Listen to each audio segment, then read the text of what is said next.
कृष्ण भगवान दूध पीते थे, माखन चोर। अगर भगवान दूध पीते थे तो हमारे पीने में क्या प्रॉब्लम है? उस समय क्या कमर्शियलाइज्ड डेयरी थी? उस समय क्या गायों का आर्टिफिशियल इंसेमिनेशन होता था? उस समय क्या गाय का बछड़ा पैदा होता था तो मार डाला जाता था? गधी का दूध अगर आकर के चीता पिए तो वो कुछ गड़बड़ी होगी, उसके साथ कुछ अच्छा तो नहीं हो सकता। अब भैंस का दूध इंसान पिएगा तो इंसान क्या बनेगा फिर?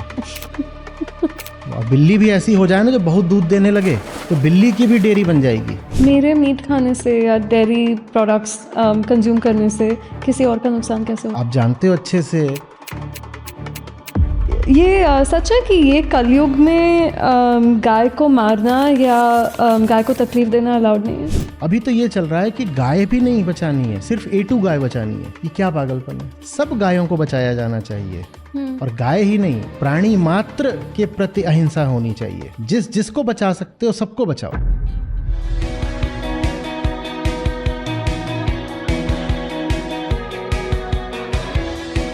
आज हमारे साथ एक ऐसे व्यक्ति मौजूद है जो सिर्फ स्पिरिचुअलिटी को एक्सप्लोर नहीं करते बल्कि उस पर सवाल उठाते हैं, उन्हें चुनौती देते हैं।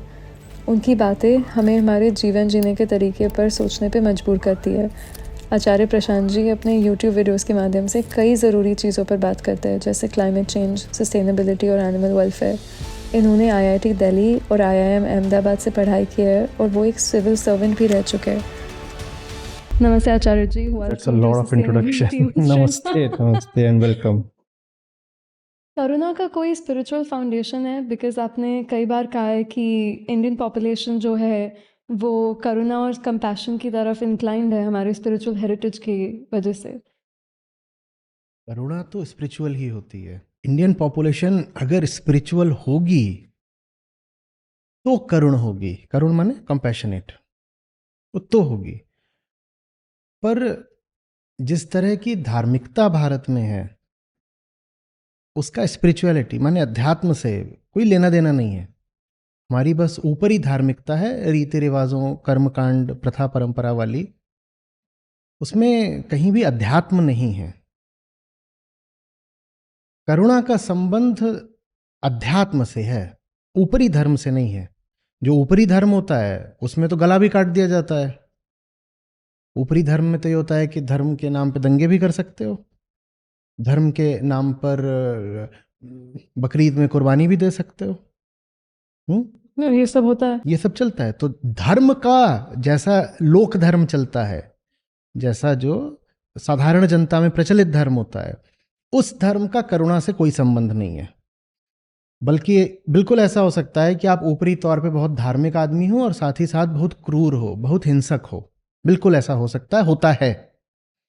बिल्कुल ऐसा हो सकता है कि एक साधारण आदमी कम हिंसक हो और एक तथाकथित धार्मिक आदमी ज्यादा हिंसक हो। ऐसा बिल्कुल हो सकता है। लेकिन जो सच्चा धर्म होता है, जिसका नाम अध्यात्म होता है, जो धर्म का केंद्र है, जो धर्म की केंद्रीय सच्चाई है, उसे अध्यात्म बोलते हैं।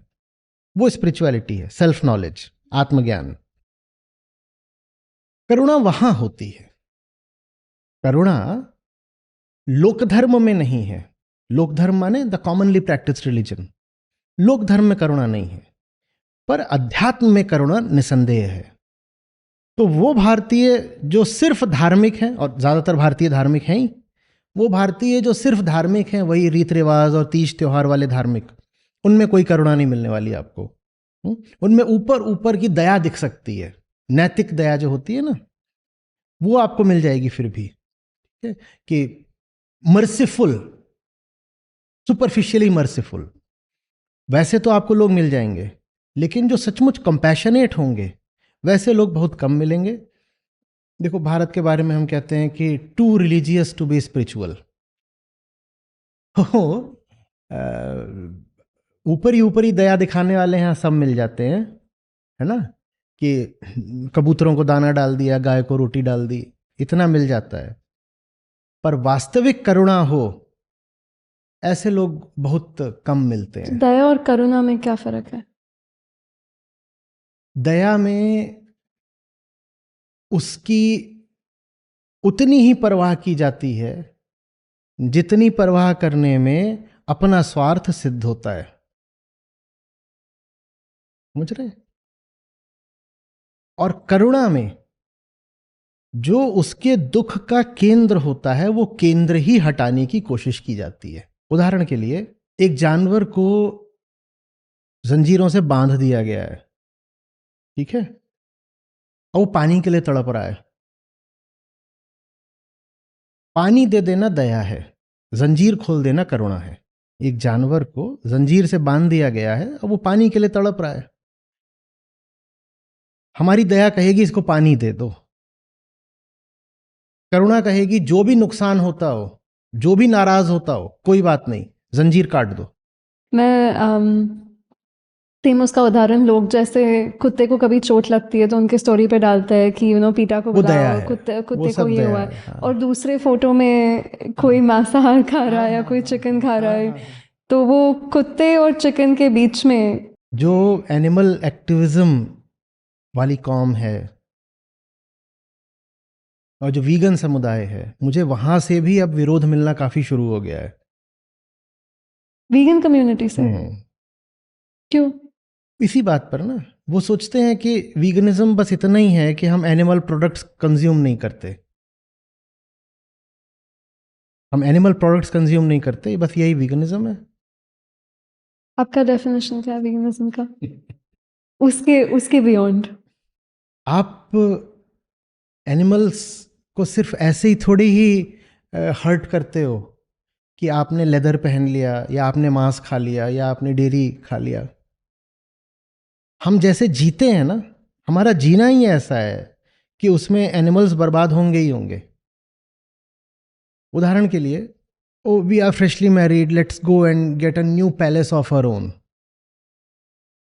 Is this a vegan Dzire?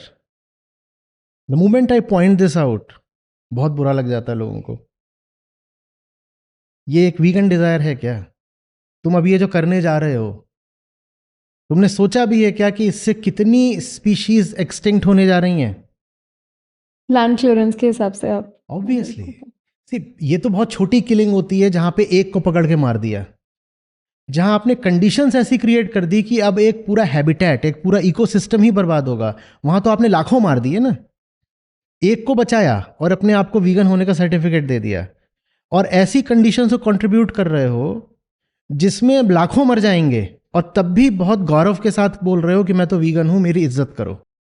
ये हमें जो बैकलैश आता है कि क्रॉप डेथ्स होते हैं और इतने वीगन्स इतने सारे जानवरों को अनइंटेंशनली मारते हैं, नहीं, उस पे आप क्या? वो तो मारते हैं, लेकिन उससे ये थोड़ी साबित हो जाता है कि जो वीगन नहीं है वो नहीं मारते हैं। वीगन अनइंटेंशनली बिल्कुल एक जानवर को मार देता होगा, एक इंसेक्ट को मार देता होगा, पर जो वीगन नहीं है वो तो फिर 40 को मार रहा है ना। हमको इस बात से इनकार नहीं करना चाहिए कि जिसको हम एग्रीकल्चर बोलते हैं नॉर्मल, उसमें भी वायलेंस है। तो अगर कोई वीगन हो गया है तो भी उसकी डाइट में थोड़ा वायलेंस तो अभी भी मौजूद है, लेकिन जो वीगन नहीं है उसकी डाइट में तो बहुत सारा वायलेंस है। तो वो अनइंटेंशनल और इंटेंशनलिटी में, देखिए, एक चीज ये होती है कि it goes with my biological existence, उसको तो मैं रोक नहीं सकता ना। हम यहाँ पर बैठे हुए हैं, इतनी देर में हमने बहुत सारे माइक्रो ऑर्गेनिजम्स मार दिए होंगे। आपने पाँव रखा, आपको नहीं पता बहुत छोटे छोटे, बरसात का मौसम है, पता नहीं कोई छोटा कीड़ा है वो मर गया। That goes with my physical existence, I can not stop that. या हम सांस ले रहे हैं तो माइक्रो ऑर्गेनिजम्स आते हैं, वो हमारी नाक में या पूरे ट्रैक में कहीं पर उनकी डेथ हो रही है, we can not stop that. तो हम फिर उसके जिम्मेदार भी नहीं है, because we don't have a choice there.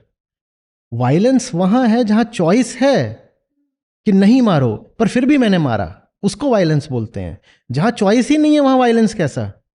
मैं यहां बैठा हुआ हूं, मेरे गट में भी तो बैक्टीरिया है, मैंने कुछ पी लिया उससे वो मर गए, तो वो वायलेंस थोड़ी हो गया।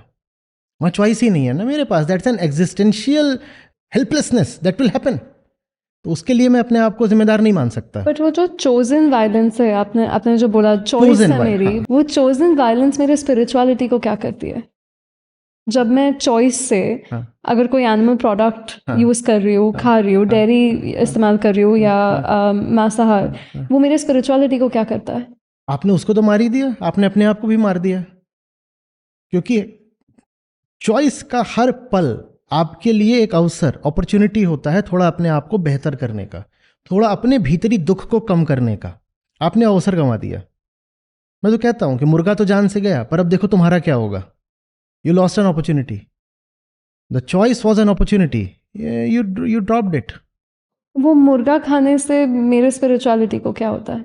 मैं कोई हूँ, मैं भीतर से वायलेंट हूँ, मेरे पास अपॉर्चुनिटी थी कि मैं किसी को मार के खाऊं या कि कम वायलेंस में जो फूड मिलता है मैं वो खा लूं। जैसे ही मैंने ये चूज किया कि मैं मार के खाऊंगा, तो मैंने अपने भीतर के रॉन्ग सेंटर को रीइंफोर्स कर दिया। एक बार खा लिया ना, अगली बार खाना मेरे लिए आसान हो जाएगा, अब फिर वो अगली बार आदत बन जाएगा। तो मैंने अपने साथ ही गुनाह कर लिया, तो मैंने अपनी ही स्पिरिचुअलिटी मार दी। मुर्गा तो मारा ही, खुद को भी मार दिया। बात समझ रहे हैं? लेकिन अभी वो मुद्दा बच गया था कि वो जो वीगन वाली बात थी। मैं एक उदाहरण देता हूं। हाँ। अभी बंबई में हुआ था, वहां पेड़ काटे जा रहे थे, करीब 3-4 साल पहले की बात है, मेट्रो वगैरह के लिए। आर्य फॉरेस्ट। हाँ, आर्य फॉरेस्ट। तो उसमें काफी एक्टिविज्म चल रहा था, अच्छी बात थी, वो एक्टिविज्म होना चाहिए।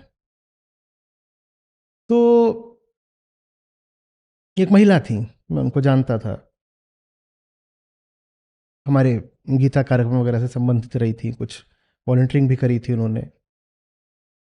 तो उन्होंने वहां पर जाकर काफी एक्टिविज्म करा, बहुत अच्छी बात थी। और साथ ही साथ उनके उसी फेसबुक पेज पर जहां पे वो अपने एक्टिविज्म की फोटो डाल रही थी, वहां पर फोटो डली हुई है कि दीदी कॉन्ग्रेचुलेशंस, थर्ड किड। ये जो थर्ड किड है, now is this a vegan delivery? No, I don't mean the process of delivery. I mean ये जो अभी तीसरा बच्चा आप ले आए हो दुनिया में, ये अब जानवरों के साथ और पेड़ों के साथ क्या करने वाला है? How can you congratulate someone on having a third kid and yet profess veganism?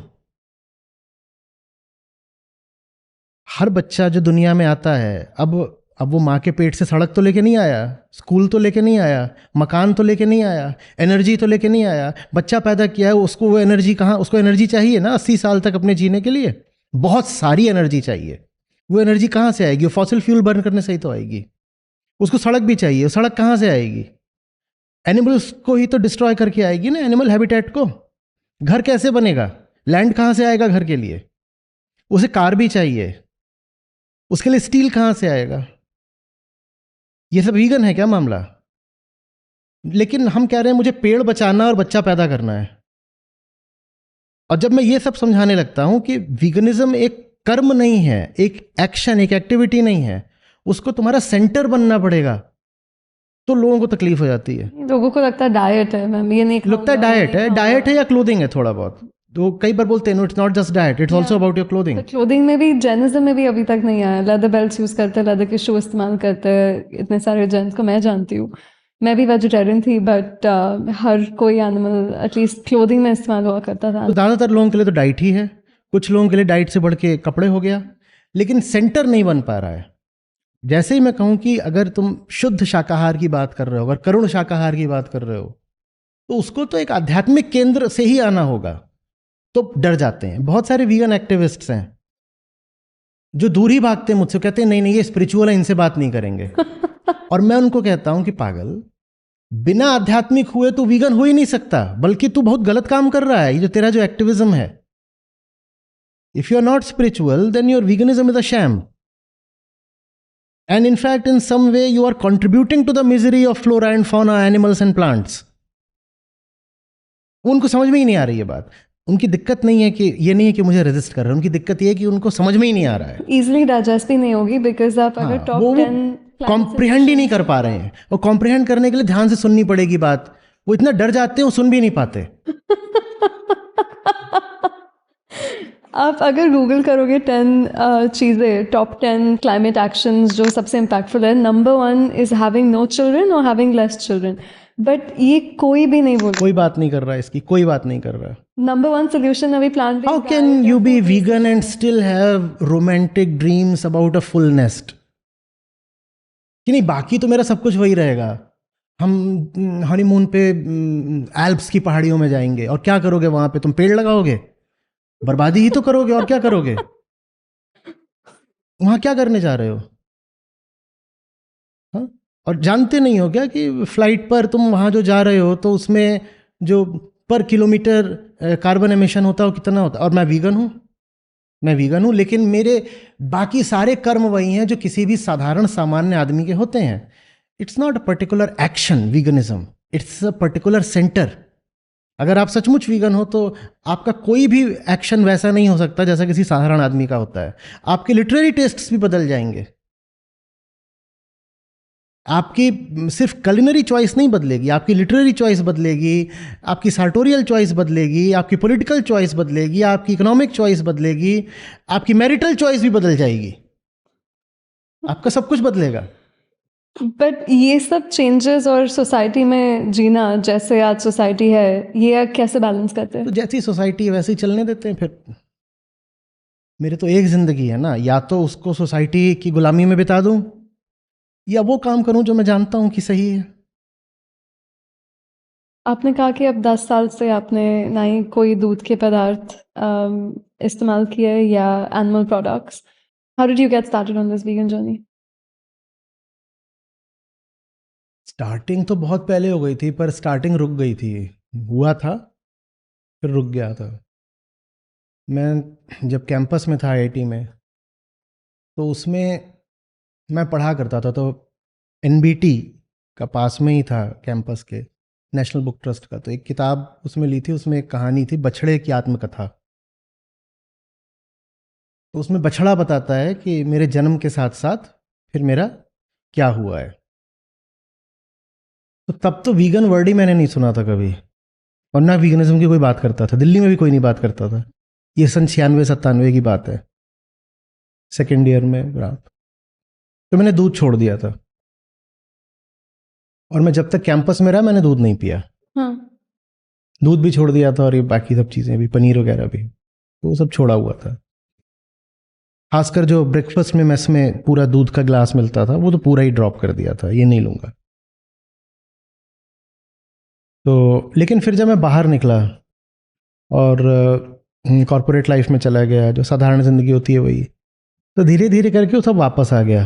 Paneer pakora और ये सब चीज़ें ये ज़िंदगी में वापस आ गई, और पनीर पकौड़ा पसंद भी था मुझको। तो वो सब अपना चलता रहा। फिर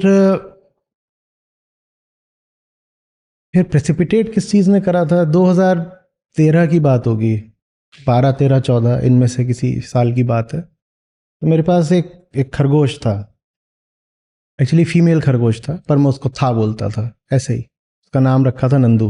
नंदू। हाँ, तो उसकी एक टांग में दिक्कत थी, और खरगोशों के लिए टांग बहुत बड़ी चीज़ होती है, भागने वाले जीव होते हैं। और उसकी जो रियर एक लेग थी, पीछे वाली, जिसमें उनके सबसे ज़्यादा जान होती है, मसल, वही ख़राब हो गई थी। तो डॉक्टर ने तो ये भी बोला था कि इसको यूथेनाइज कर दो। तो मैंने कहा था नहीं, यूथेनाइज वगैरह नहीं करूँगा। तो डेली उसकी ड्रेसिंग करनी पड़ती थी, तो वो मैं करता था, अपने पास ही रखता था। तो मैं काम करता रहता था, वो मेरी टेबल पर बैठा रहता था।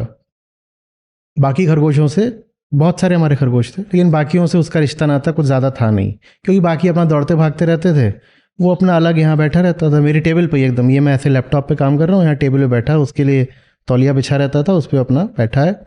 थोड़ा बहुत वहीं केबिन के अंदर ही वो अपना उछलता कूदता था, बहुत कम। तो मतलब खरगोश नहीं था मेरे लिए, वो इंसान हो गया था, और मैं उसके लिए इंसान नहीं था, खरगोश हो गया था। वो मेरी अपनी इनर जर्नी के उन दिनों की बात है कि मैं जहाँ काम करता था वहीं नीचे में बिस्तर लगा के सो भी जाया करता था। वो उन दिनों मैं रीडिंग बहुत कर रहा था, तो वहीं पे किताबें रखी होती थी, लेटता था, पढ़ता रहता था, पढ़ते पढ़ते सो जाता था। और वहीं मेरे केबिन में नंदू रहता था, वो अपना रात में आता था जब कोई नहीं होता था। तो अब मैं जब सो गया हूँ तो ऐसे सोया हुआ हूँ, यहाँ छाती पे किताब रखी हुई है और किताब पे नंदू बैठा हुआ है।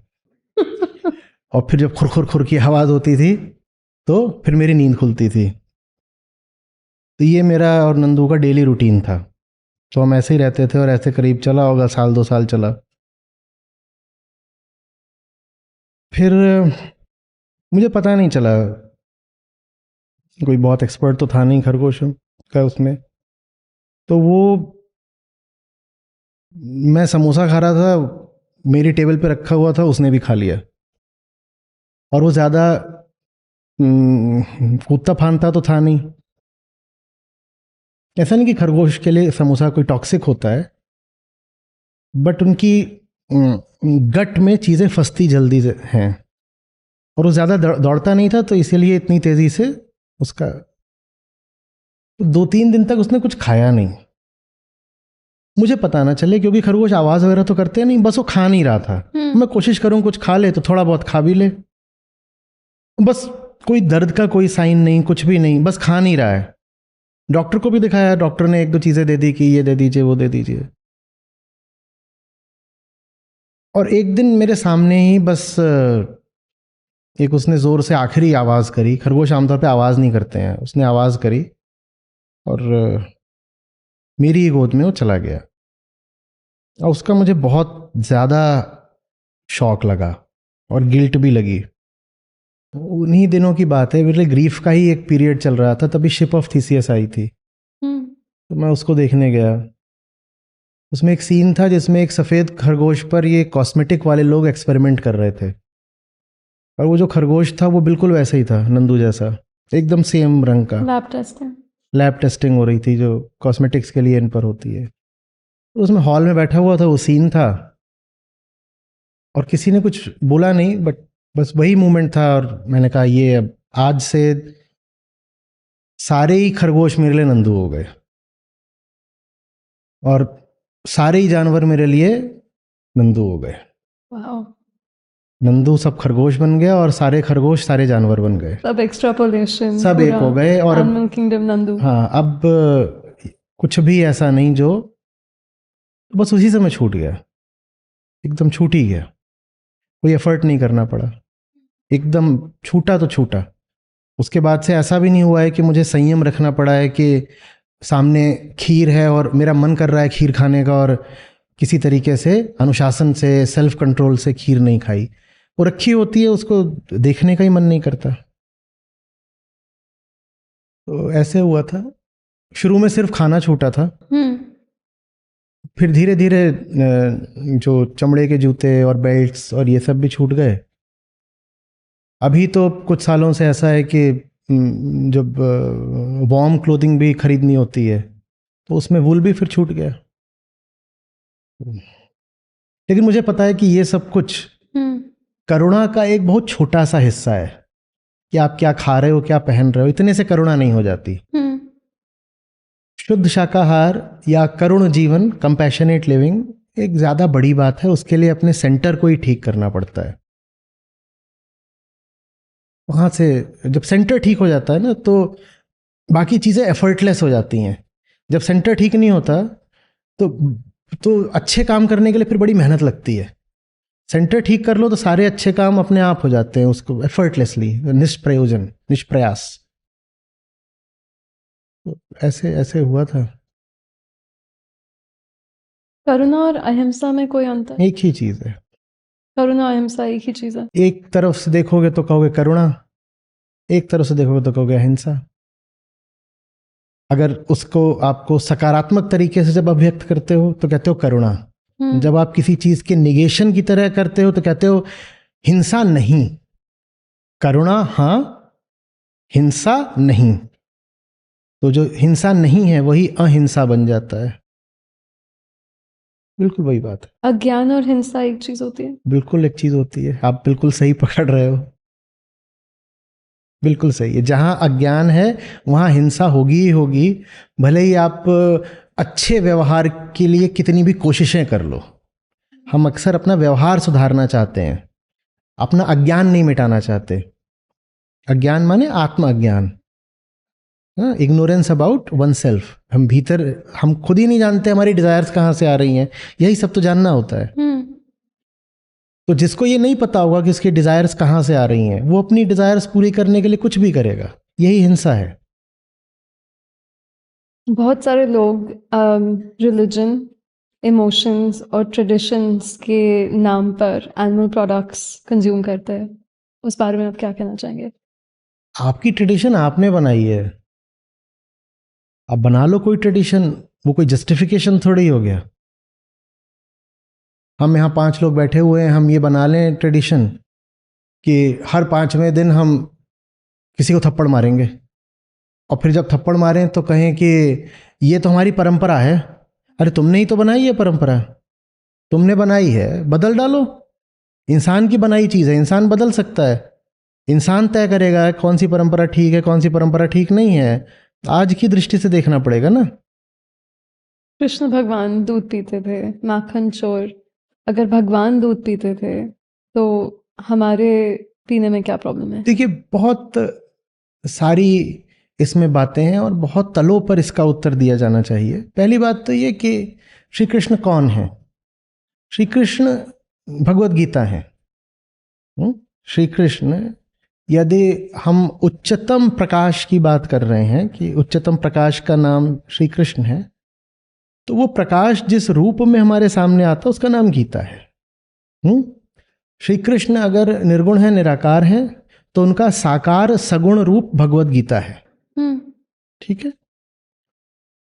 अब भगवत गीता में तो कहीं दूध है नहीं, न दही है, न मक्खन है, न छाछ है, न गाय है। भगवत गीता में तो ये सब कुछ है नहीं। कहां पर है ये सब कुछ? ये सब आता है आपका भागवत पुराण में, हरिवंश पुराण में, इनमें आता है। भगवत गीता क्राइस्ट से, ईसा से कम 700-800 साल पहले की है। ठीक है।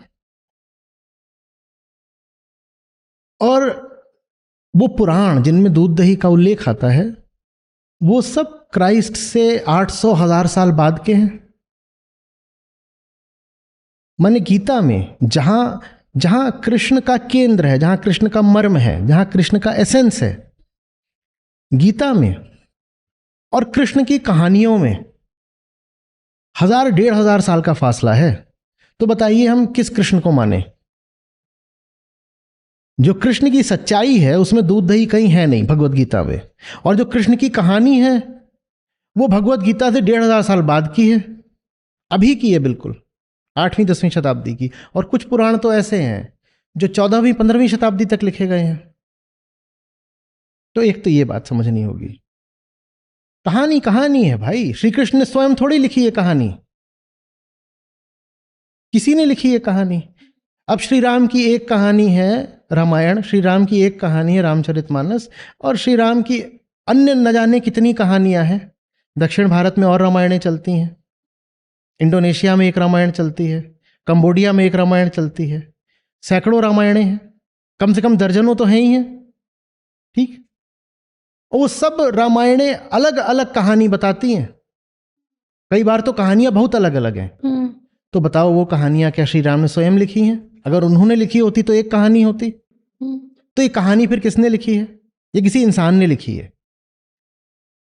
हाँ, अब वाल्मीकि ऋषि हैं और संत तुलसीदास है, इन्हीं दोनों की कहानियों में इतना अंतर है। तो बताओ हम कहानी को माने क्या और कितना माने? या कि मैं श्री राम को ब्रह्म स्वरूप उच्चतम सत्य के रूप में मानूं? मैं समझता हूं उनको हमें उच्चतम चेतना के रूप में मानना चाहिए, और उसी में उनका सम्मान है और हमारा लाभ है। तो श्री कृष्ण की भी जब बात आती है, तो अगर मुझे प्रेम है कृष्ण से तो मैं गीता के पास जाऊंगा। अब रही बात कहानियों की, कहानियां तो समय सापेक्ष होती हैं, कहानियां थोड़ी अमर होती हैं, और कहानियां उस समय की स्थिति के अनुसार होती हैं। अब अगर कहानी ये कह रही है कि जो ग्वाले थे उनके बीच में श्री कृष्ण की परवरिश हुई और बड़े हुए, तो जाहिर सी बात है कि बचपन से ही बच्चे को दूध दही की आदत तो लगाई जाएगी। इससे ये थोड़ी साबित हो गया कि श्री कृष्ण का मूल संदेश यह है कि दूध पियो। एक बच्चा है ना, अगर वो ऐसे लोगों के बीच में बड़ा हो रहा है जो कारोबार ही करते हैं दूध दही का, तो वो बच्चा भी बचपन में दूध दही तो पिएगा। जब बच्चा बड़ा हो जाता है, जब बच्चा भगवत गीता बताता है, तो क्या भगवत गीता में भी दूध दही बता रहा है? आप बच्चे की बात क्यों सुन रहे हो? वो बच्चा जब बड़ा हो गया है, वयस्क हो गया है, श्री कृष्ण अब कहला रहा है वो बच्चा, तब उसकी बात सुनो ना। वो बात तो गीता में लिखी हुई है। या छोटे बच्चे ने जो किया बस वही करते रहोगे? छोटा बच्चा तो वही करेगा जो उसका माहौल करा रहा है। अगली बात, उस समय क्या कमर्शियलाइज्ड डेयरी थी? नहीं। घर पे पालते थे। उस समय क्या गायों का आर्टिफिशियल इंसेमिनेशन होता था? उस समय क्या गाय का बछड़ा पैदा होता था तो मार डाला जाता था? उस समय क्या जब गाय दूध देने लायक नहीं रहती थी तो गाय हो भैंस हो जो भी दूध देने वाला प्राणी है, क्या उसको काट के उसका बीफ एक्सपोर्ट कर दिया जाता था? क्या ये सब तब होता था? और आप देख नहीं रहे हो कि दूध पीने का सीधा अंजाम ये होता है कि जानवर जब दूध देने लायक नहीं रहता तो फिर उसी दूध देने वाले जानवर का ही मांस खाया जाता है। और मांस उसका इसीलिए सस्ता होता है क्योंकि मांस और दूध साथ साथ चलते हैं। अगर दूध पीना बंद कर दिया जाए तो दूध देने वाले प्राणियों की हत्या भी बंद हो जाएगी। दूध पी करके आप दूध वाले जानवर के मांस को सस्ता कर देते हो, उसका कंजम्पशन बढ़ता है। और क्या करेगा ये जो पाल रहा है मिल्च कैटल को, दूध देने वाले जानवर को, वो तो अपने मुनाफे के लिए पाल रहा है ना। वो कहेगा पहले मुनाफा किसमें है? दूध। कि ये लगातार प्रेग्नेंट रहे गाय या भैंस। उसने उसको देखने के लिए तो नहीं रखा है अपनी डेयरी में, तो वो उसको लगातार प्रेग्नेंट रखता है आर्टिफिशियली इंसेमिनेट कर करके।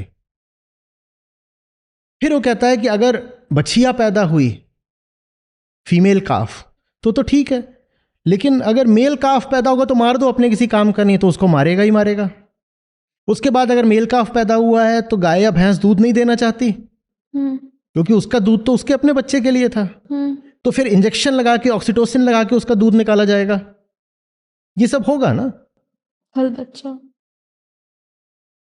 और फिर जब वो दूध देने लायक नहीं रहेगी, जैसे ह्यूमंस में होता है कि एक फीमेल की जो उम्र होती है उसमें आधे समय तक ही वो फर्टाइल रहती है, उसके बाद वो बच्चा नहीं पैदा कर सकती। वही गाय या भैंस के साथ होता है। वो बेचारी अगर उसको मान लीजिए 14 साल जीना है तो 7वें साल के बाद से अब वो दूध नहीं दे सकती। अब 7वें साल से 14वें साल तक उसको कौन जिंदा रखेगा? सब स्वार्थी होते हैं, कोई नहीं जिंदा रखता। तो क्या करा जाएगा? उसको कत्ल कर दिया जाएगा कि कत्ल कर दो तो इसके मांस के भी पैसे मिलेंगे, और जिंदा रखोगे तो इसको खिलाना पड़ेगा, उसमें पैसे लगेंगे उल्टा। ये बात हमें समझ में नहीं आ रही है क्या? ये इंडिया में लीगल है स्लॉटर हाउस गायों का कत्ल करना? देखिए, लीगल नहीं है तो इलीगल तरीके से होता है, और गायों का नहीं होता तो भैंसों का होता है। भारत में 80-90% दूध गाय का नहीं होता है, भैंस का होता है। तो जो कत्ल भी होता है वो भैंस का ही ज्यादा होता है। हम कहते जरूर है गाय माता है, पर हम जिसका दूध पीते हैं तो भैंस है। हर इंसान, हर भारतीय भैंस के दूध पे ही बड़ा हुआ है। तो तथ्य पूछो डिफैक्टो तो भैंस माता है। फिर किसी से भी बात करने जाओ तो बोलते हमारे भगवान पीते थे, भगवान को चढ़ाया जाता है। अरे तो भगवान तो फिर वही कहानियां जो कहती हैं कि बालक कान्हा ने माखन खा लिया, वही कहानियां ये भी तो कहती हैं कि बालक ने एक उंगली पर ऐसे पर्वत उठा लिया। जाओ तुम भी उठा के दिखा दो। तुम एक उंगली पे नहीं उठाओ, तुम दोनों हाथ लगा लो, तुम 5-7 और बुला लो, उठा के दिखा दो। तुम एक बड़ा पत्थर ही उठा के दिखा दो। या श्री कृष्ण की नकल बस दूध दही के मामले में ही करनी है, बाकी मामलों में भी उनकी नकल करो। फिर उन्होंने गीता बोली थी, तुम कम से कम गीता समझ के दिखा दो। वो तो घुस गए थे यमुना में और कालिया दहन कर दिया था। तुम एक स्विमिंग पूल में ही घुस करके सफाई कर दो। या बस इसी मामले में श्री कृष्ण का अनुकरण करना है कि हमें भी दूध चाहिए। अगर दूध इतना केंद्रीय होता श्री कृष्ण के वृत्त में, तो दूध का उल्लेख सबसे पहले कहां होता? भगवत गीता में, जो कि श्री कृष्ण की शिक्षाओं का सार है। उसमें कहां दूध दही आ गया भाई? और फिर तुम्हें वो सब कुछ करना जो श्री कृष्ण करते थे, तो वस्त्र भी उन्हीं के जैसे धारण करो। अगर तुम्हें उनके व्यवहार का ही अनुकरण करना है तो कपड़े भी उन्हीं के जैसे पहनो, और तुम भी जाओ गोपियों के साथ रास करो। जैसे वो 100 गोपियों के साथ रास कर लेते थे, तुम भी जाओ रास करके दिखा दो। ये बुफे सिस्टम हो गया कि मुझे जो पसंद है, मेरा जहां स्वार्थ है वो मैं उठा लूंगा। गीता में मेरा स्वार्थ नहीं है तो मैं गीता पढ़ता ही नहीं। और श्री कृष्ण की कथाओं में भी बस दूध दही में मेरा स्वार्थ है तो वो उठा लूंगा, बाकी जो बातें वो मैं छूंगा ही नहीं। हम अपने जो आराध्य होते हैं, महापुरुष होते हैं, हम उनका भी शोषण कर डालते हैं अपने स्वार्थ के चलते। पहले जो ये दूध चढ़ाया जाता था अमृत की तरह, दूध को अमृत बोला करते थे और दूध को चढ़ाया जाता था भगवान के लिए, किस लिए? देखिए, जो लोग जिस चीज को मूल्य देते हैं उसी को अर्पित करते हैं ना। आप जिस चीज को मूल्य दोगे, वही जो आपको बहुत श्रेष्ठ लगेगा, ऊंचा लगेगा, उसको जाकर के अर्पित करोगे कि ये मैं आपके लिए लाया हूं। ठीक है। तो जिन लोगों को ये लगा कि दूध ऊंची चीज है, वो पहले के जमाने में सब नहीं कर रहे होते थे। पहले के जमाने तो बहुत एक वेग टर्म हो गई ना, सब ऐसा नहीं कर रहे थे। अगर आप भारत का इतिहास देखेंगे तो सिर्फ कुछ समुदाय हैं और कुछ धाराएं हैं जो ये करा करती थी, पशुधन मानते थे। वो चीज आकर के अब मेन स्ट्रीम हो गई है। जब एक एग्रीकल्चरल सोसाइटी होती है, एक कृषक समाज होता है ना, जब, तो वहां एनर्जी का सबसे बड़ा सोर्स क्या होगा? आपको खेती के लिए एनर्जी चाहिए। आपकी अपनी बाहों में तो लिमिटेड एनर्जी है, और इलेक्ट्रिकल एनर्जी अभी इन्वेंट हुई नहीं है, और सोलर एनर्जी, कोई भी और एनर्जी तो है नहीं। और एनर्जी चाहिए खेती के लिए। एनर्जी कहां से आती थी?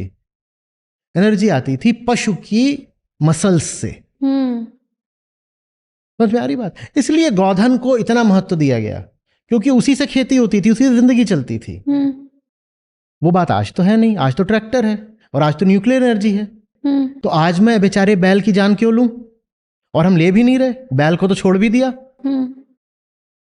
पर बेचारी जो गाय भैंस है उनको हम नहीं छोड़ रहे। अब जो मूल्य उसकी बात कर रहे हैं, हम वो अर्पित करते थे जो हमारे लिए मूल्य था। तो मूल्य पहले वही बहुत बड़ी मूल्य की चीज थी ना। सबसे बड़ी चीज वही है, गौधन और गौवंश, क्योंकि उसी से हमारा दाना पानी चलता था। अब आज तो नहीं चलता। तो आज उन बेचारों की जान क्यों ले रहे हो? क्यों इतनी क्रूरता कर रहे हो गौवंश पे? आज अगर कुछ अर्पित करना होगा तो गोल्ड। आज आपको अगर अर्पित करना ही है तो अपनी नॉनसेंस अर्पित करिए ना। जो चीजें आप पकड़ के बैठे हुए आपको बहुत कीमती लगती हैं, उनकी कीमत कुछ नहीं है। एक की जगह 5 मोबाइल है, एक मोबाइल जाकर के अर्पित कर दो।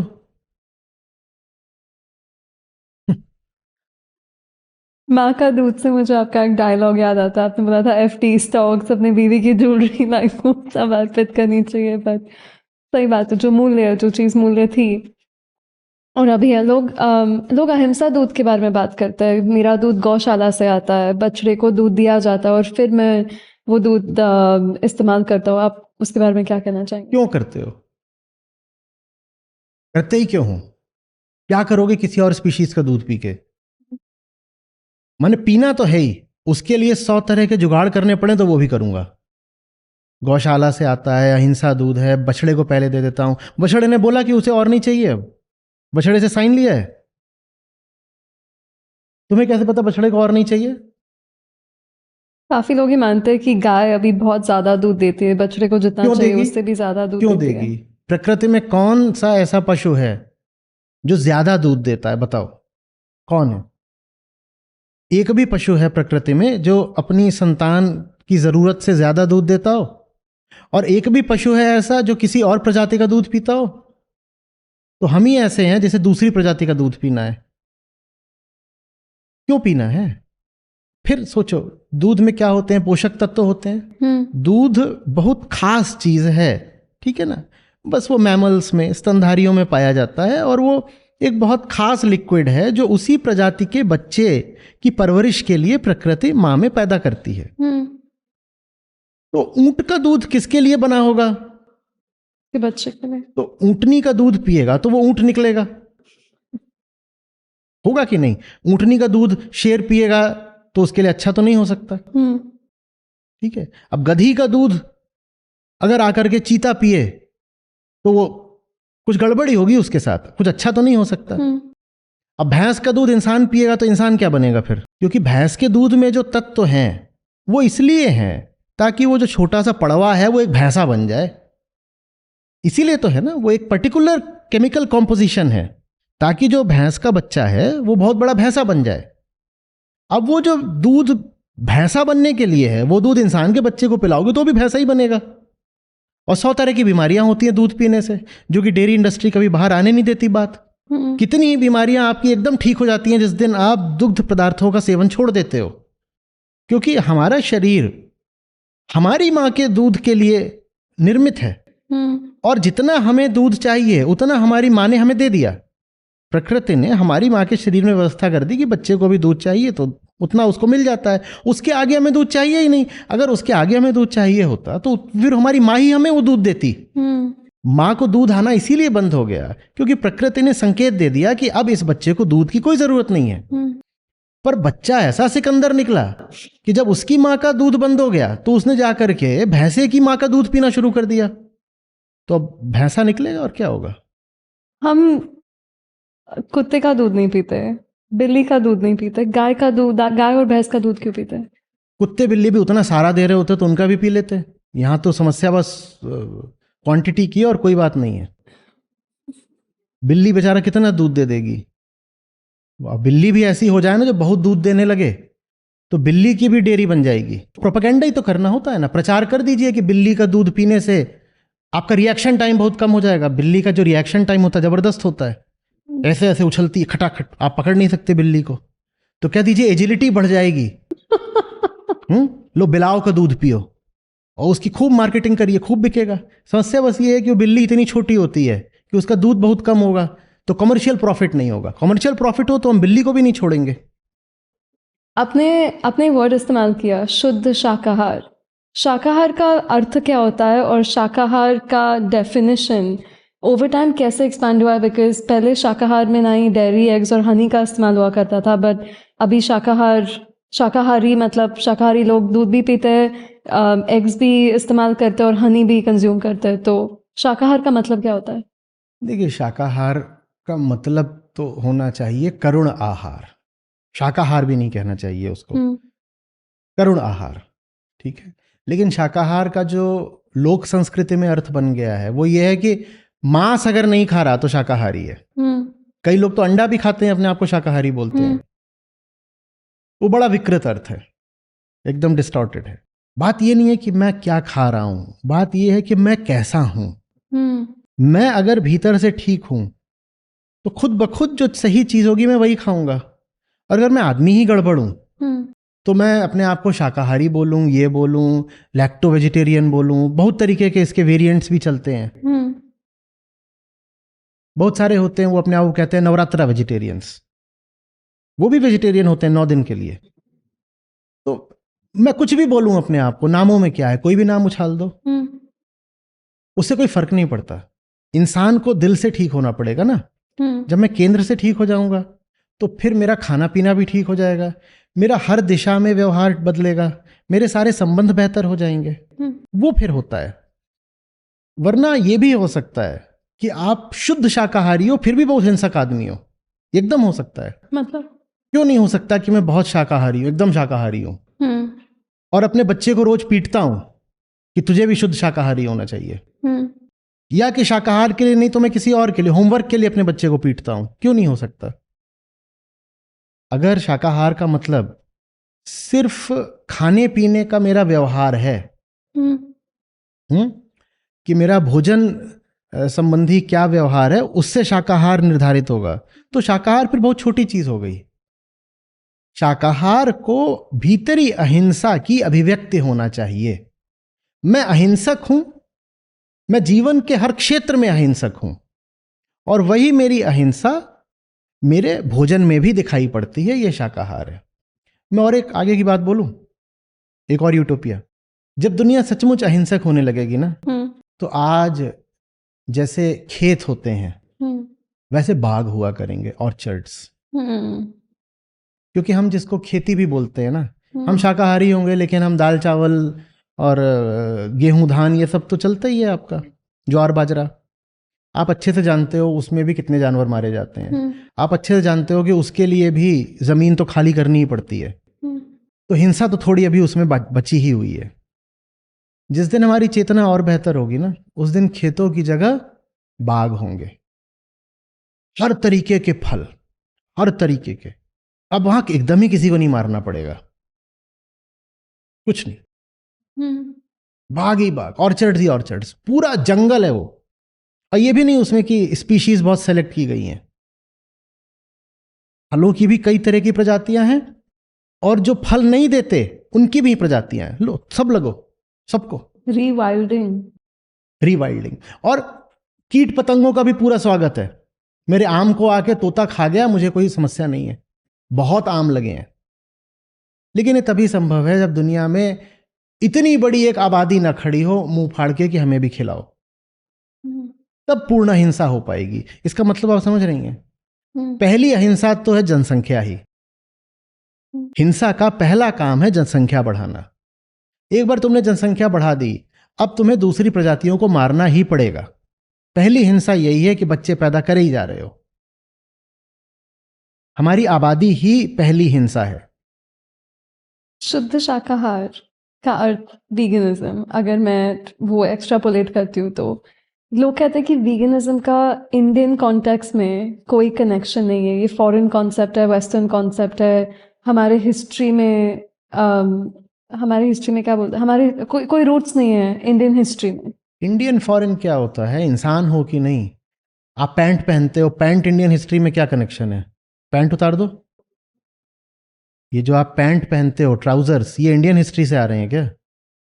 ये आपके पुराने शास्त्रीय ग्रंथों से आ रहे हैं क्या? ये कौन सी बात है कि कोई चीज मेरी हिस्ट्री में नहीं है? आपकी हिस्ट्री में एप्पल का आईफोन था क्या? तो क्यों यूज कर रहे हो? आपकी हिस्ट्री में पोटैटो चिप्स था क्या? आपकी हिस्ट्री में पोटैटो चिप्स क्या पोटैटो भी नहीं था? पोटैटो भी बाहर से आया है, तो क्यों यूज कर रहे हो? आपकी हिस्ट्री में तो कुर्ता पैजामा भी नहीं है, पर कुर्ता पैजामा तो आप अपने धार्मिक त्योहारों पे पहनने लग गए। प्राचीन भारत में कुर्ता पैजामा नहीं चलता था, कुर्ता पैजामा विदेशों से आया है। क्यों पहनते हो अपनी दिवाली पे कुर्ता पैजामा? तो ये कौन सी बात है कि हमारी हिस्ट्री में नहीं है तो हम नहीं करेंगे? जो कुछ आज हमारे पास है भी, उसमें से बहुत कुछ है जो बाहर से आया और हम उसको मस्त होकर स्वीकार करते हैं। समोसा कहाँ से आया है? समोसा कोई भारतीय चीज है? समोसा भारतीय नहीं, समोसा ही बाहर से आया है। डेयरी फार्मिंग भी कॉलोनियलिज्म, ब्रिटिश रूल के बाद बढ़ी है, लेकिन वो पहले से थी। आज आप जो कुछ भी, हाँ, तबेले हुआ करते थे पहले। डेयरी फार्मिंग जो स्केल से चालू हुई, देखिए उदाहरण के लिए जैसे जब कंस ने बड़ा एक उत्सव आयोजित किया और बुलाया कि तुम दोनों आओ, कृष्ण और बलराम, हाँ, और यहाँ पे मल्ल युद्ध होगा, और सारी जनता को आमंत्रित करा, बड़ा उत्सव है और इनको बुलाया है। तो मालूम है, हाँ, जो कृष्ण और बलराम के ही गांव के ग्वाले थे, उनको ही कंस ने आदेश दिया कि तुम लोग दूध लेके आओ। तो माने दूध का उत्पादन तो होता था बेचने के लिए, तब भी कंस ने तो अपनी ओर से षड्यंत्र करा था कि कृष्ण आएंगे और चाणूर वगैरह भारी भारी पहलवान है, उनसे इनको मैं मरवा दूंगा। ये अलग बात है कि कंस की चाल कंस पर ही भारी पड़ गई। मैं पौराणिक कथा की बात कर रहा हूं। लेकिन उसी कथा में यह भी है कि कंस ने बहुत सारा दूध भी मंगवाया था। तो मतलब ये होता था कि ग्वाले दूध का उत्पादन करते थे दूसरों के लिए, उनको ले आके दूध दिया करते थे, माने बेचा ही करते थे। तो ये होता था, पहले भी होता था। आई थिंक पनीर, चीज और योगर्ट, ये सब बात की बात है। पनीर बाद में आया है, पनीर भारतीय नहीं है बिल्कुल। हाँ। एक और चीज चली गई। अभी एक और बात बताऊं आपको। जलेबी, समोसा, इडली, पुलाव, बिरयानी तो फिर भी सब समझते हैं कि बाहरी है, पुलाव भी बाहरी है। तो क्या बचा? ये आप जाके उनसे पूछिए ना, जो कहते हैं कि जो मेरी हिस्ट्री में होगा बस वही खाऊंगा। जो हिस्ट्री में बस वही खाओगे तो कुछ नहीं खाओगे।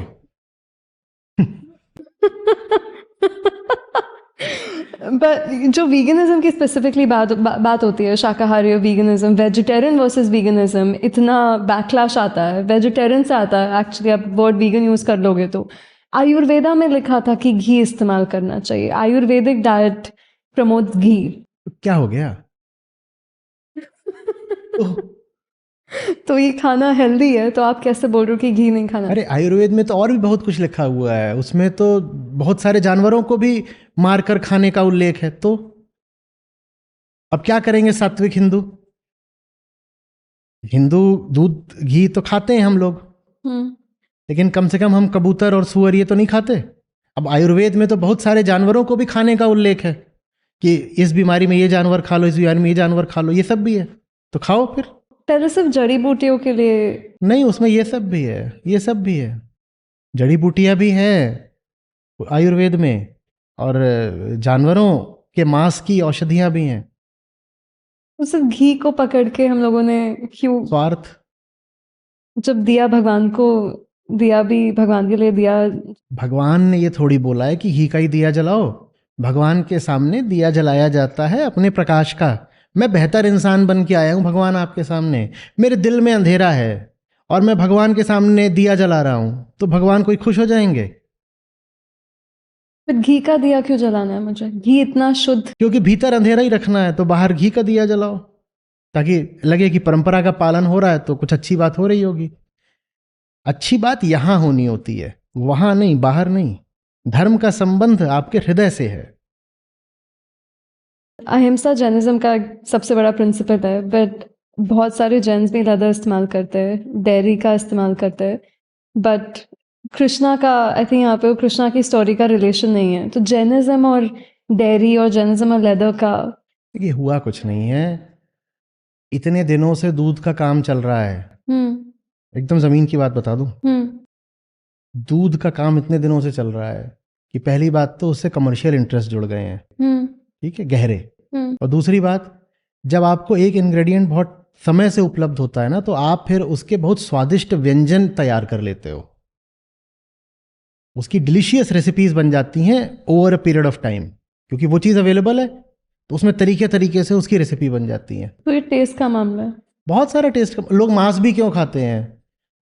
उनको पकड़ लो, तो ईमानदारी के एक क्षण में मान ही लेते हैं कि कुछ और नहीं है, स्वाद का मामला, इसलिए मांस खाते हैं। और वो भी मांस का नहीं स्वाद होता, मसाले का स्वाद होता है। तो पौधों से आता है। अब यही जैसे आपका आलमंड मिल्क है, कोकोनट मिल्क है, या सोय मिल्क है, यही जब धीरे धीरे प्रचलन में आएंगे ना, तो इनसे भी मस्त टेस्टी रेसिपीज बन जाएंगी। फिर ये भी प्रचलन में आ जाएंगे, फिर हो सकता है धीरे धीरे इनको लेके भी कहानियां बन जाएं कि देखो, नारियल तो धार्मिक चीज होता ही है, धार्मिक मौकों पर हम नारियल फोड़ते हैं ना, तो इसीलिए नारियल का दूध ही सर्वश्रेष्ठ है। फिर ऐसी कहानियां भी बन जाएंगी धीरे धीरे। लेकिन उसके लिए पहले उससे कुछ ऐसा व्यंजन तैयार कर दो जिससे लोगों की जबान को स्वाद आ जाए। मामला स्वाद का है और मामला स्वार्थ का है। स्वाद और स्वार्थ, बेचने वाले का स्वार्थ, खाने वाले का स्वाद, और कोई बात नहीं है। स्वार्थ और स्वाद के लिए धर्म का झूठ मूठ नाम लिया जा रहा है। अगर मुझे पता है ये चीज में हिंसा है, क्रूरता है, और मुझे फिर भी वो चीज यूज करना है, कंज्यूम करना है, तो ये कॉग्निटिव डिसोनेंस कहाँ से आता है? कोई कॉग्निटिव डिसोनेंस नया नहीं है। घर में बाई काम कर रही है, आप अच्छे से जानते हो कि वो बीमार है, फिर भी उससे काम कराए जाते हो। आप अच्छे से जानते हो कि उसकी तनख्वाह इतनी होनी चाहिए, आप उसके 1000 रुपए काट लेते हो, तब कॉग्निटिव डिसोनेंस नहीं आता क्या? तो वो कॉग्निटिव डिसोनेंस हमारी जिंदगी है। बॉस एम्प्लॉय को एक्सप्लॉइट करता है, सामने जो जा रहा है आपको दिख रहा है कि वो आपको साइड नहीं दे सकता रोड पर, फिर भी आप उसको हॉर्न मारे जा रहे हो, जबकि पीछे से आपको दिख रहा है अभी वो साइड तो दे नहीं सकता। आप जानते हो साइड नहीं दे सकता, फिर भी हॉर्न मार रहे हो। ये कॉग्निटिव डिसोनेंस नहीं है क्या? तो ये जो होता है ना, जानते बूझते बेवकूफ़ी करना, क्योंकि स्वार्थ है, आदत है, परंपरा है, ये हमारी जिंदगी है, ये लगातार चलती है। आई डोंट नो ये सच है कि नहीं, बट एक किस्सा था, युधिष्ठिर ने भीष्म से पूछा था कि मांसाहार का त्याग करने से उसके साथ क्या पुण्य आएगा। ये बात सच है? महाभारत में होगा, हाँ, अभी मुझे विशेषकर याद नहीं आ रहा, पर होगा। ओके। डेयरी की जहाँ बात होती है और डेयरी इंडस्ट्री की जहाँ बात होती है, लोग बोलते हैं कि हमारे लाइवलीहुड का मामला है, डेयरी इंडस्ट्री बंद हो जाएगी, फार्मर्स का क्या होगा, इनका क्या होगा, देश के प्रोग्रेस का क्या होगा। हर चीज जिससे इनकम होती है वो जरूरी नहीं है कि वो एक नेट वेलफेयर का काम हो। एक पर्टिकुलर ग्रुप की इनकम हो रही है, उसका एग्रीगेट इफेक्ट जो है नेशन पर, जरूरी नहीं है कि पॉजिटिव हो। उदाहरण देता हूं, 5 चोर हैं, वो चोरी करते हैं, चोरी करने से उनको तो इनकम होती है ना, लेकिन पूरी कम्युनिटी पर नेट एग्रीगेट इफेक्ट क्या पड़ता है? पॉजिटिव या नेगेटिव? नेगेटिव। नेगेटिव। तो सिर्फ इसलिए कि किसी ग्रुप की लाइवलीहुड किसी चीज से बंधी हुई है, इससे वो चीज अच्छी नहीं हो जाती। वरना चोर भी ये तर्क दे सकते हैं कि हमारे रोजगार का मामला है, अगर तुम चोरी रोक रहे हो तो तुम हमारा रोजगार छीन रहे हो। तो आप क्या बोलोगे? आप बोलोगे भाई तुझे मिलता है, तुम 5 लोगों का फायदा हो रहा है, लेकिन 5,000 लोगों का नुकसान हो रहा है। हो सकता है तुम 5 लोगों ने लूटा, सिर्फ 10 लोगों को हो, लेकिन तुमने 5,000 लोगों में दहशत डाल दी। तुमने बहुत तरीके से जो सामाजिक पैटर्न है उसको डिस्टॉर्ट कर दिया। तो 5 लोगों के फायदे के लिए 5,000 लोगों का नुकसान हो रहा है।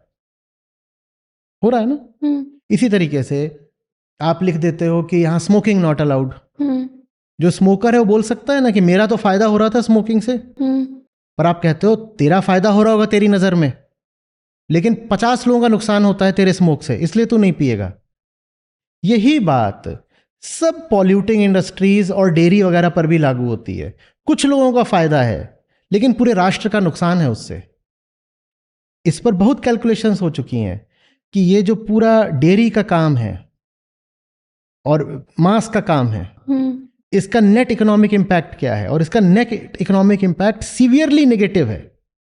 Dairy and meat contribute greatly to the poverty of India, to the poverty of India. और बोला यह जाता है कि व्हाइट रिवॉल्यूशन, पिंक रिवॉल्यूशन, सच ये है कि भारत से अगर आप डेयरी और मीट हटा दें तो भारत की आर्थिक प्रगति तेजी से बढ़ेगी। सीरियसली? यस। और इसमें कोई बहुत बड़ा राज नहीं, कोई खुफिया रिपोर्ट नहीं है, बेसिक इकोनॉमिक्स है, आप सर्च करेंगे आपको मिल जाएगा। बिकॉज अभी जो नंबर्स आते हैं वो एक्सपोर्ट नंबर्स आते हैं हमारे, उसमें आपको बताया जाता है कि कितना मिला, उसमें यह नहीं बताया जाता है कितना लगा।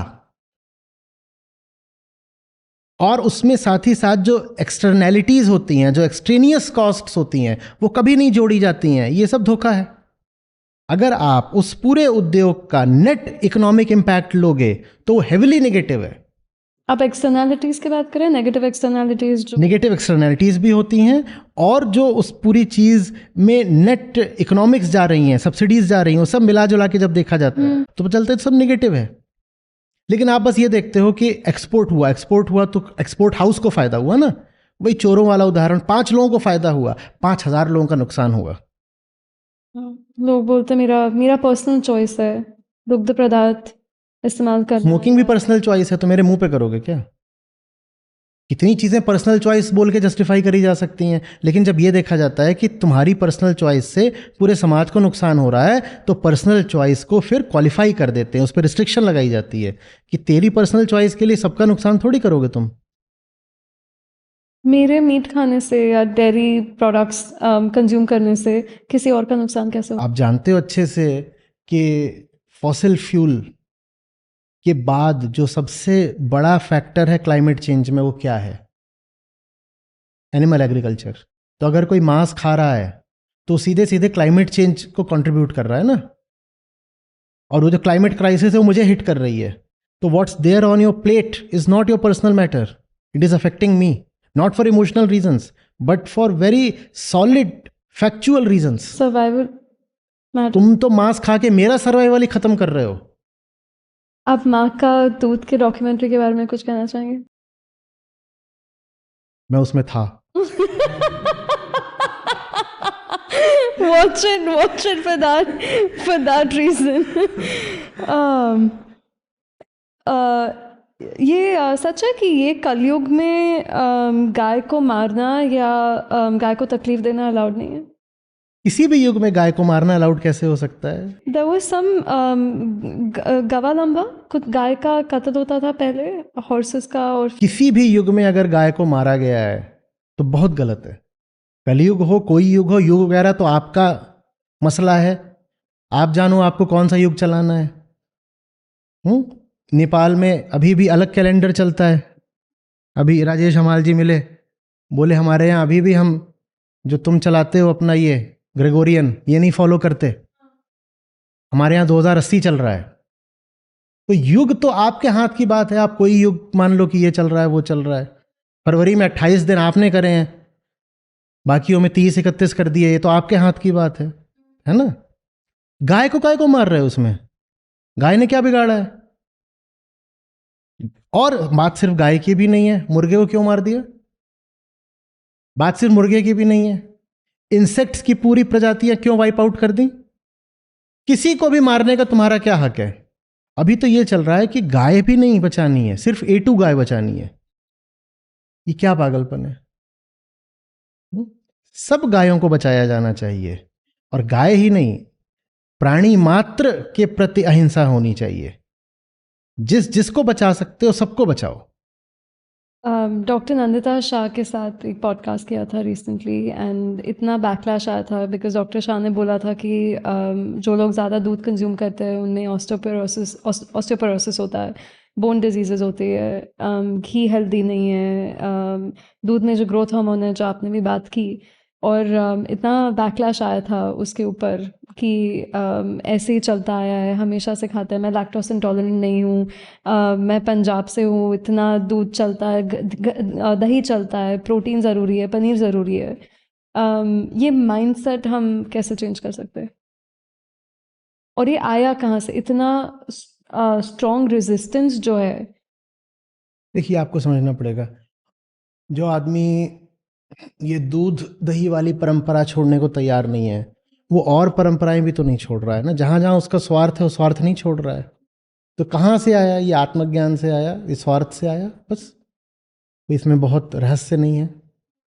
जो चीज़ मेरे स्वार्थ के अनुकूल होती है मैं उसको नहीं छोड़ना चाहता, और जो चीज़ भले ही शास्त्र विहित हो, स्क्रिप्चरल हो, कुछ भी हो, पर मेरा उससे स्वार्थ नहीं होता, उसको मैं छोड़ देता हूँ। खड़ाऊ पहन के कौन चल रहा है अभी?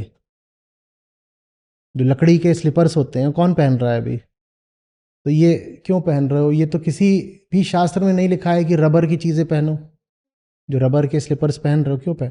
तो ऐसा नहीं है कि हम सब परंपराओं का पालन भी करते हैं।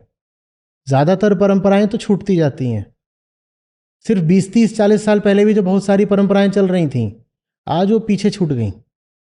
हम परंपराओं के नाम पे भी बस वही पकड़ते हैं जिसमें हमारा स्वार्थ होता है। कंजम्पशन ऑफ एनिमल्स इंडिया जैसी जगह में कैसे होता है जहाँ पे अहिंसा जैसे टीचिंग्स है? I think we covered that. हम सब कुछ ही कंज्यूम करते हैं ना, ऐसा थोड़ी है कि सिर्फ एनिमल को करते हैं। भ्रूण हत्या सबसे ज़्यादा कहाँ है? फीमेल फिटिसाइड सबसे ज़्यादा भारत में ही है ना। तो फिर हमें बस इसी बात पे क्यों ताज्जुब होता है कि हमारे यहाँ एनिमल स्लॉटर है? हमें इस पे तो ताज्जुब होना चाहिए ना कि हमारा सेक्स रेशियो इतना डिस्टॉर्टेड क्यों है, चाइल्ड मैरिज क्यों हो रही, बहुत सारी और चीज़ें हैं। इतनी सारी हमारे यहाँ पे ये कास्ट डिस्क्रिमिनेशन क्यों चल रहा है आज भी? हम तो स्पिरिचुअल लोग हैं, फिर भी ये सब क्यों है? तो ये सब कुछ एक ही केंद्र से आता है। वो जो केंद्र है वो आत्मज्ञान का है, लैक ऑफ सेल्फ नॉलेज। कितनी बार आप लोगों को दिखा भी देते हो, एक्टिविस्ट की वीडियो दिखाते हो, आप स्लॉटर हाउस की वीडियो दिखा देते हो, तो भी यकीन नहीं होता कि हमारे देश में ये नहीं होता, बिकॉज हमारे देश में गौ माता की वर्शिप की जाती है। बहुत कठिन है डगर पनघट की, होता है, धीरे धीरे होता है। लगे रहिए, मेहनत करिए, लोग समझेंगे। लेकिन जो रास्ता है इसका, वो तो अध्यात्म के ही केंद्र से शुरू होगा। शुरू वहाँ से करिए, उसके आगे जो रास्ता पकड़ना हो, रास्ता जिधर ले जाए, लेकिन शुरुआत तो आत्मज्ञान से ही होगी, उसके बिना नहीं हो सकता। क्या गांधी जी वीगन थे? हो ना हो क्या फर्क पड़ता है? ये तो नहीं बकरी रखते थे वो, उनकी बकरी उनके साथ चलती थी। हाँ, मैंने सुना था कि गांधी जी ने ब्रिटिश रूल के बाद डेयरी और एनिमल प्रोडक्ट्स का कंजम्पशन बंद कर। हाँ, अंतिम समय में, अंतिम समय में। If you could know the absolute truth of one thing, what would you choose? My self. What is the one truth you know about yourself to be? As long as myself remains, no truth about it can be known. What's one truth about the universe you know to be true? What is it that? One truth about the universe you know to be true. As long as I am the perceiver of the universe, all I will see is my own projection. How do I know what my purpose is? By looking at what troubles me, what ails me, to reduce the ailment is my purpose. Is that my calling as well? That is your calling as my well. calling and my purpose Yes, to reduce yes, the suffering. yes. That's called liberation. Of my own self. Yes, Okay. yes. Is it better to be a happy fool or a miserable genius? Miserable genius. Why? It's just that, you see, if genius refers to wisdom, then in wisdom, even misery becomes enjoyable. Hmm. So if you are a miserable genius, you are actually not miserable at all. Would you rather have the ability to read minds or predict the future? Neither of these. I'm not into these What's a businesses. superpower you would choose for yourself?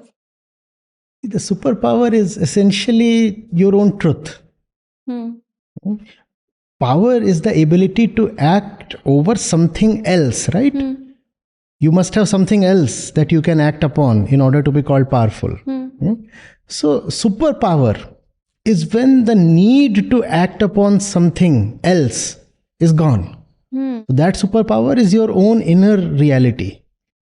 Is it morally acceptable to save one life to save many? Morals are nonsense. So, acceptable, unacceptable is same thing. Is free will or free choice an illusion? Depends on who you are. If you are free, then there is something called free will. If you are not free, then your free will is an illusion. Biggest source of happiness? When you don't need happiness at all. So contentment. How do you end suffering?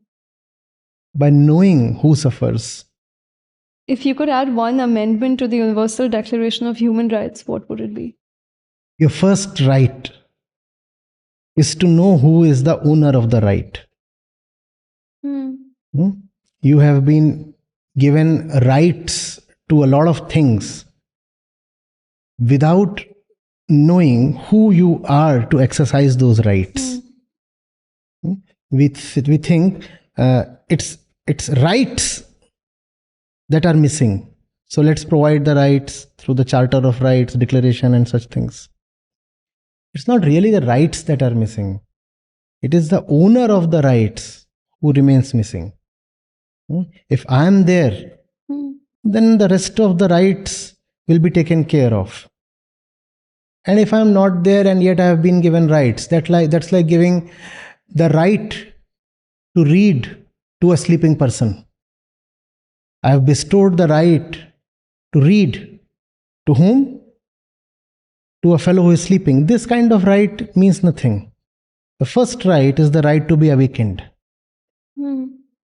What would you like to say to someone who's opposed to veganism? You are opposed to yourself, son. It's not yet veganism that you are opposing. You are opposing your own welfare. How do we end animal exploitation? By ending your own exploitation, by being more compassionate towards yourself. If I know what's really good for me, I'll be good to animals, to the entire universe. My last question to you is, what does sustainability mean to you? Don't be attached to Prakriti. Prakriti sustains itself and it knows how to.